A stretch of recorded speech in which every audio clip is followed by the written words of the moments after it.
Et on va conclure avec Aurélie qui nous rejoint. Bonjour Aurélie. Bonjour Brigitte, bonjour Monsieur Vella. Bonjour Aurélie. On vous écoute, allez-y. Donc vous voulez parler de votre relation à votre frère qui est plus jeune, hein, c'est ça? Oui, alors c'est plus qu'une fausse note, la relation a toujours été mauvaise et il y a un moment où on a habité ensemble, donc j'avais 18 ans et lui 16 ans. Ouais. Et bon, on avait partagé l'appartement en deux tellement c'était compliqué de vivre ensemble, c'était très compliqué.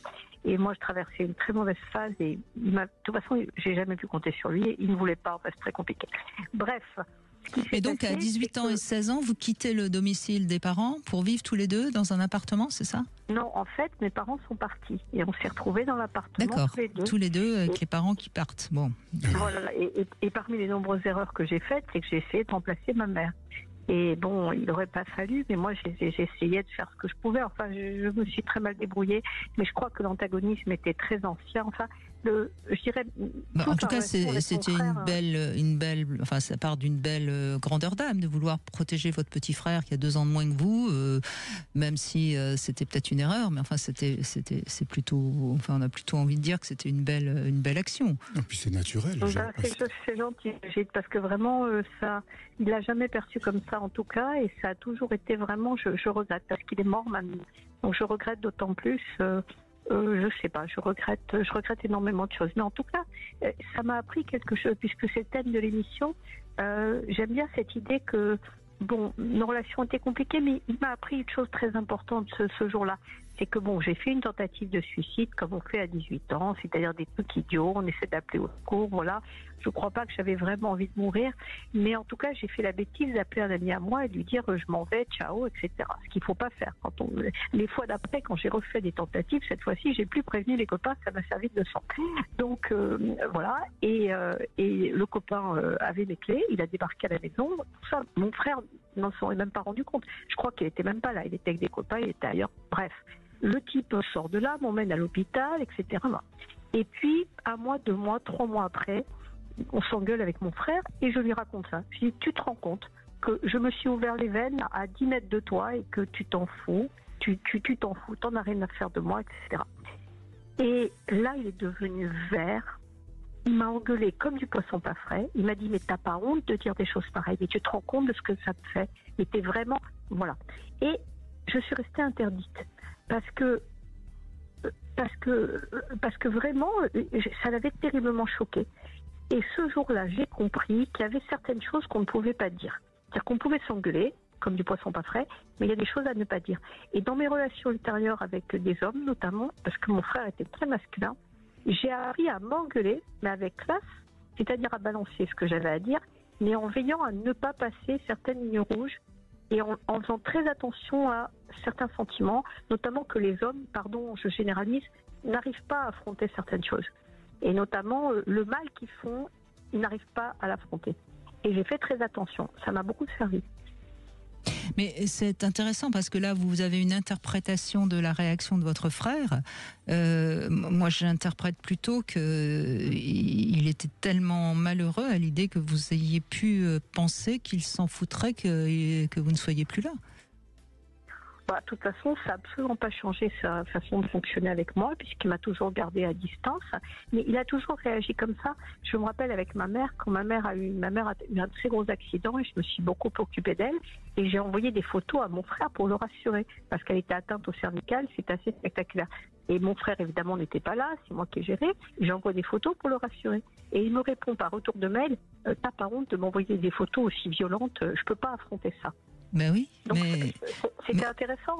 Mais oui, mais ça montre toute sa fragilité. Et c'est pas par hasard qu'aujourd'hui il n'est plus là. Vous voyez, Aurélie, je crois que vous n'avez pas compris que votre frère était un être peut-être hypersensible, mais en tout cas hyper fragile et incapable de faire face à la difficulté de la vie, à la douleur de la vie, me semble-t-il, hein. En tout cas, il y a beaucoup d'hommes qui sont comme ça, et moi j'ai appris à ne pas dire aux hommes certaines choses. Et franchement, ça m'a servi parce que ça m'a mis en face de cette fragilité-là, justement. Ça n'a pas pu Les comprendre. hommes, pour généraliser un petit peu, mais après tout, Marc Vella a le droit de les défendre, les hommes. Les hommes, en règle générale, n'aiment pas être face à ce qu'ils n'ont pas pu faire pour sauver le monde. L'homme aime être un sauveur, aime être un guerrier. Et votre frère, sans doute, n'a pas aimé voir que peut-être il avait loupé le fait que vous avez failli vous donner la mort et qu'il aurait pu ne pas vous avoir sauvé. Oui, il y a une forme d'impuissance. L'homme n'aime pas face à son impuissance, absolument. Le terme est bien choisi, Marc Vella. Bon, en tout cas, ça m'a appris quelque chose. En tout cas, ce qui est important, Aurélie, c'est ce que je sais, moi, du suicide, c'est que les personnes qui vont jusque-là, c'est que le fond du fond, c'est que c'est une recherche de plus de vie.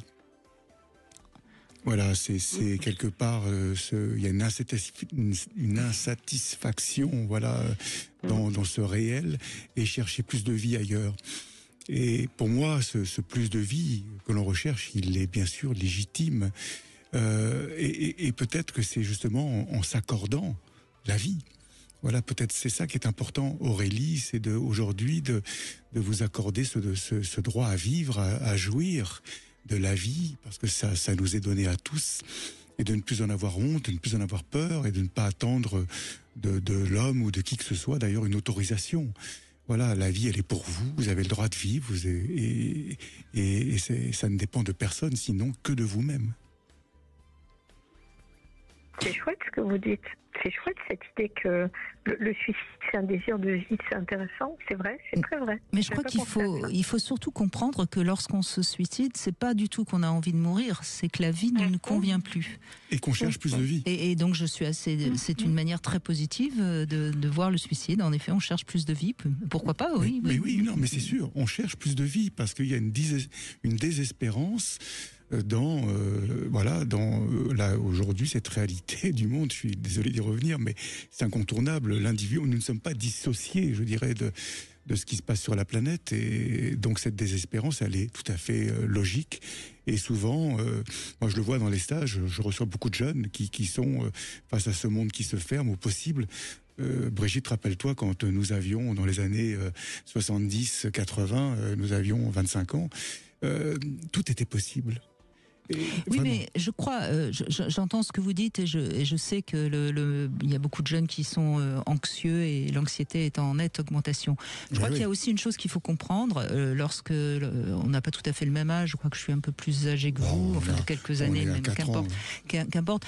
On avait la possibilité de déconstruire des valeurs comme ça très bourgeoises, hein, et de créer quelque chose d'assez nouveau, d'assez fun, et donc c'était chouette. Tandis qu'aujourd'hui, au fond, quel monde peuvent-ils créer de plus fun? Vous voyez, c'est ça aussi qu'il faut comprendre. On a peut-être été un peu trop gâtés, et on ne voit pas très bien quel monde meilleur pourrait-on créer. Tandis que nous, c'était facile d'imaginer un monde meilleur. On était plus libre. Et je crois que c'est ça qu'il faut comprendre. Et peut-être qu'il faudrait qu'on aide nos jeunes à leur faire comprendre qu'est-ce qu'ils peuvent créer de meilleur, et qu'est-ce qu'on a raté. Acceptons aussi de réaliser que nous, les vieux, on a raté quelque chose, et qu'on compte sur les jeunes pour réussir ce qu'on a raté. Et peut-être que ça irait mieux comme ça. Mmh. Oui, déjà aux jeunes de leur dire d'oser, mais effectivement dans ce monde qui se verrouille de plus en plus, c'est difficile.